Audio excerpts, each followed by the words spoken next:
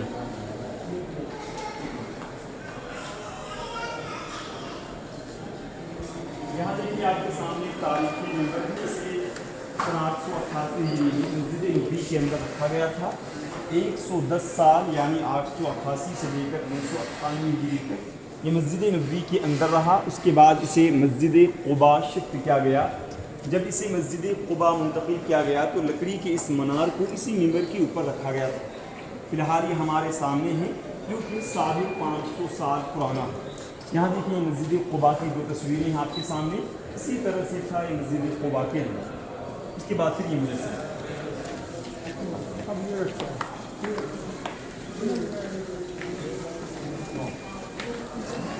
آخری مجسمہ اس کے بارے میں کہتے ہیں کہ 100 سال پہلے یہ مدینہ، یہاں کی آبادیاں اور یہاں کے گھر گھرانے اسی طرح سے رہے ہوں گے۔ یہ اسی کا نمونہ ہے، یعنی یہ 100 سال پرانا مدینہ ہے۔ یہاں دیکھیں اس پر یہ بقیع الغرقہ جسے ہمارے ہاں عموماً جنت البقیع کہتے ہیں، اس کے 2 حصے تھے۔ اس کے اس بڑے سے حصے میں تقریباً 10,000 صحابہ کرام مدفون ہیں۔ چھوٹے سے علاقے میں بقیع العماد لکھا ہے، اس کے اندر آل بیت یعنی نبی علیہ الصلوۃ والسلام کی ازواج مطہرات، بنات و بنین وغیرہ مدفون ہیں۔ 100 سال پرانا یہ مدینہ، 100 سال پہلے کی یہ آبادی، اس میں سے فی الحال آپ کو کچھ بھی نظر نہیں آئے گا۔ دھیرے دھیرے ساری آبادیاں ہٹا دی گئی ہیں اور اس کا 85% حصہ مسجد نبوی کی احاطے میں شامل ہو چکا ہے۔ مسجد نبوی کی زیارت کے حوالے سے مختصر سی زیارت تھی۔ اللہ تعالی ہماری اور آپ کی یہ زیارت قبول فرمائے، آمین۔ والسلام علیکم ورحمۃ اللہ وبرکاتہ۔ یہیں سے نکلنے کا راستہ ہے، ایگزٹ ہے جی۔